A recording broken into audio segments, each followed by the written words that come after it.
Hello friends, Saraswati कक्षा में आपका स्वागत है। आज हम 10th क्लास की बुक क्षितिज लेकर आए हैं। उसका नया पाठ है आज छाया मत छूना। इसमें देखिए इसके कवि हैं गिरिजा कुमार माथुर। देखिए क्या कहते हैं वो कह रहे हैं कि मतलब छाया से मतलब है अतीत का, अतीत को अपने याद करना नहीं है, यानी बीती हुई बातों को याद नहीं करना चाहिए क्योंकि वो बातें मन को दुख पहुँचाती है।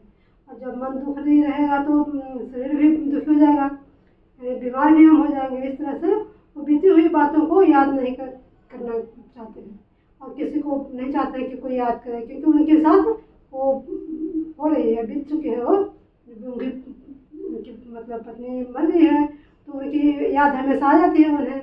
इसीलिए वो बोल रहे हैं कि मैं तो कर रहा हूँ, मेरे साथ जो हो रहा है वही मैं बता रहा हूँ कि आप लोग भी बीती हुई बातों को मत याद कीजिएगा, उससे मन और दुखी हो जाएगा। देखिए पकड़ में करता था, छाया मत छूना मन होगा दुख दूना। कहते हैं कि छाया मत छूना यानी बीती हुई बातों को याद मत करना, उससे मन और दुखी हो जाएगा। ऐसा ना, बीती हुई बातों को याद मत करना, उससे मन और दुखी हो जाएगा। जीवन में है सुरंग सुधियां सुहावनी, छवियों की चित्रागंध वह फली मन भावनी। क्या कहते हैं, जीवन में बहुत ढेर सारे सुख के साधन है, उसे कीजिए, उसका आनंद लीजिए, उसका उपयोग कीजिए। तो सुधियाँ मतलब यादें, तो बहुत ढेर सारी कुछ ऐसे यादें हैं जो अच्छी यादें, जो कि मन को सुरंग मत होता गुफा यानी भंडार। यहाँ पे सुधियाँ यादों की गुफा, यानी इतना मतलब इतना अच्छा याद है, इतनी अच्छी बातें हैं, उसे याद करो, उसके सहारे जिंदगी बिताइए, अच्छा रहेगा। जो छवियों की चित्रागंध में फली वो अच्छा लगेगा, वो मन भावनी लगेगा। वैसे ही पुरानी बातों को मत याद कीजिए, कुछ ऐसा बात याद कीजिए जो मन को प्रसन्न करे। तन सुगंध शेष रही बीत गई याद। कहते हैं क्या मेरे के साथ क्या हो रहा है, मेरे कवि के साथ क्या है। कवि कह रहे हैं कि वो जो यामिनी यानी जो उनकी पत्नी जो चली गई, मर गई, लेकिन अब उसकी यादें रह गई। सुगंध मतलब यादें, यहाँ पे तन सुगंध शेष रही बीत गई यामिनी यानी सिर्फ उसकी यादें रह गई है, वो जो थी चली गई वो बीत गई है और यादें यानी उनकी पत्नी मर चुकी है, पत्नी उनकी यादें रह गई है। उस तरह की याद बनी चाहिए, उसकी याद ही, अब उसी की याद में मैं जीता हूँ, उसी की याद में मैं लिख रहा हूँ, उसी की याद के विषय में मैं बता रहा हूँ कि उसकी याद आती है तो तड़प होती होगी। लिखे जाते हैं भूले से छुअन बनता है हर जीवन। समझता है कि कोई मतलब आकर छुआ और जगा गया, फिर उसके बाद नींद नहीं आती होगी। यही बता रहे हैं, छंद भी बता रहे हैं, किसी तरह से छाया मत छूना, इस तरह बीती हुई बातों को मत याद करना, वो मन को दुखी करते हैं। यश है या न वैभव है, मान है न शर्माया। जितना है, अब दिखा क्या कहते हैं, जितना आपके पास मान सम्मान है, धन वैभव है, उसका प्रयोग कीजिए और ज्यादा का चिंता मत कीजिए, यानी ज्यादा का उम्मीद मत कीजिए, क्योंकि किसी की इच्छा पूरी नहीं हुई है। इच्छाएं अनंत है, कैसे पूरी होगी। वही बता रहे हैं कि जितना आपको यहाँ मिला है, धन वैभव मान सम्मान, उसी में खुश रहिए, उसी में संतुष्टि ढूंढिए, उसी में संतोष खोजिए, उसी से खुश रहिए। और ज्यादा कर देखिए, जितना ही दौड़ा तू उतना ही भरमाया, जितना ही उसके पीछे धन के पीछे भागेगा उतना ही वो दौड़ाएगा, यानी जितना ही इच्छा कीजिएगा और इच्छा बढ़ती जाएगी, जितनी इच्छाएं पूरी होगी। और फिर जैसे एक इच्छा पूरी, नई इच्छा फिर जाग जाती है। मान लिया कि पहले हम सोचे कि 2 व्हीलर लेते हैं, 2 व्हीलर ले लिए, अब नहीं 4 व्हीलर लेंगे। जब 2 व्हीलर नहीं था तो उस समय साइकिल की उम्मीद थी, साइकिल जो खरीद तो 2 व्हीलर लेंगे, अब 2 व्हीलर के बाद 4 व्हीलर आएगा। इसी तरह से बढ़ती ही जाती है इच्छाएं, मनुष्य की इच्छाएं बढ़ती ही जाती है। बोल रहे हैं कि जितना ही इच्छाओं को बढ़ाएगा उतना ही बढ़ेगा। इच्छाएं अनंत है, इसलिए सीमित इच्छाओं को, मतलब सीमित साधनों से अपनी इच्छाओं को संतुष्ट रखिए, यानी इच्छाएं को सीमित रखिए। कहने का मतलब कि इच्छाएं अनंत है, वो कभी पूरी नहीं होगी। उनकी मांग कभी पूरी नहीं होगी, इसलिए मन को संतुष्ट रखने के लिए जितना है उतना ही में खुश रहिए। वर्तमान ही सब कुछ है। प्रभुता का शरण दिव केवल मृत्यु सुना। देखिए, प्रभुता मतलब किसी पे हक जताना, मालिकाना हक, जो मालिक होता है। कहते हैं कि इस बंगला का मालिक मैं हूँ, हूँ, इस गाड़ी का ओनर मैं हूँ, इस तरह से कहते हैं कि ये तो सिर्फ छलावा है, मेरी तृष्णा है। मेरी तृष्णा क्या होता है, रेगिस्तान में जब बहुत तेज धूप रहता है उस समय जो बालू होते हैं वो चमकते हैं इस तरह से मानो पानी है, पानी की तरह चमकते हैं। और वही मृग मतलब होता है हिरन जब पानी समझकर वहाँ पीने जाता है तो वहाँ पे रेत रहती है, रेत ही चमक रही होती है, उसी को मृग तृष्णा कहते हैं। फिर बेचारा वापस नहीं, वही मतलब क्या है, छलावा है, धोखा है। ये क्या है, बस एक धोखा है। प्रभुता की जो इच्छा है, जो मैं किसी की मालिक हूँ या मालकिन हूँ और मैं किसी का ऑनर हूँ, ये क्या है, ये सब धोखा है, ये सब छल है, ये सब माया मोह है, सब झूठा, कुछ नहीं है। तो कहते हैं हर चंद्रिका में छिपी एक रात तृष्णा, किस तरह से, जिस तरह से हर पूर्णिमा के बाद अमावस्या की रात आती है। पूर्णिमा के फूल चांद रहता है और अमावस्या चांद नहीं रहता है। कहते हैं कि हर पूर्णिमा के बाद अमावस्या आती है, क्योंकि हर सुख के बाद दुख आता है और दुख के बाद सुख आता है। सुख का मजा कब, जब दुखी होंगे। तो जब मनुष्य अमर हो जाए तो सोचिए अपने आप कट के मर जाएगा सब अपने आप में। जब जान रहा है व्यक्ति की मृत्यु निश्चित है, तब तो किसी को बचने नहीं दे रहा कि उसका हम ले लेंगे, उसका हम लेंगे। इतना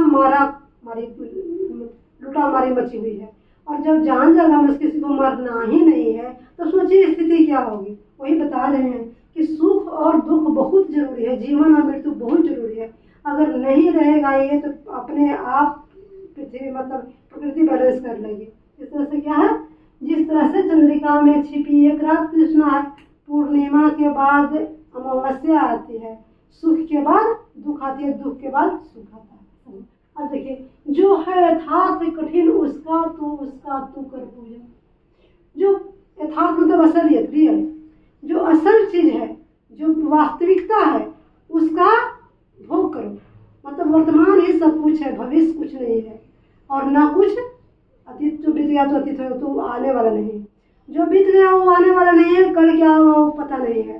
तो क्यों हम इसकी चिंता करें, जो है उसी को हम ये करते हैं, उसी को हम पूजन करते हैं, उसी का हम सेवन करते हैं, यानी उसी का हम उपयोग करते हैं, उसी में हम जीते हैं खुशी से। देखिए, छाया मत छूना मन, इसीलिए पिछली बातों को मत याद कीजिए। मन में दुख होगा, उसके अलावा कुछ नहीं होगा, दुख होगा, सिर्फ फायदा कुछ नहीं है। दुविधा हत साहस है, दिखता है पथ नाही। देखिए क्या कहता है, देह सुखी हो पर मन के दुख का अंत नहीं। क्या कहते हैं, मान लिया अगर दुविधा रहे होती है ना, बहुत ढेर सारा काम है, मान लीजिए दो काम है और दोनों काम जरूरी है।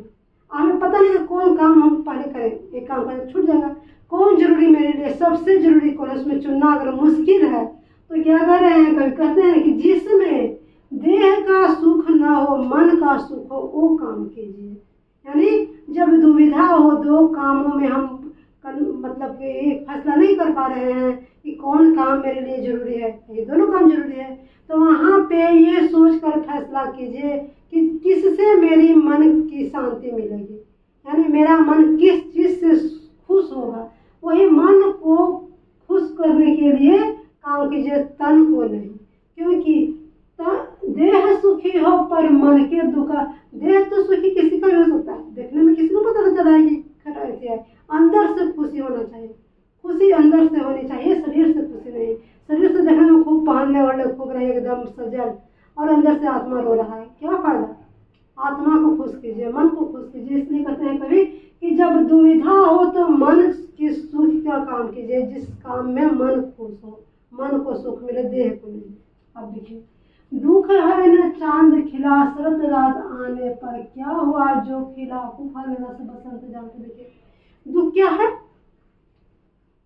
दुख में ही जब शरद रात आप बिता दीजिएगा, खिला चांद खिला जाड़े की रात में कितनी अच्छी नींद आती है, पूर्णिमा कितना सुंदर लगता है चांद खिला हुआ। वही बताया, जब आप उतना मतलब वैसे ही रात में, शरद की रात में, पूर्णिमा की रात में, जाड़े की रात में जब खिला चांद रहेगा, कहने का तो जब समय बहुत अच्छा होगा, सब लोग हंस रहे हैं, गा रहे हैं, उस समय आप नहीं एंजॉय कीजिएगा, नहीं खुश रहिएगा, तो फिर समय बीत जाने के बाद अफसोस रह जाएगा। क्यों?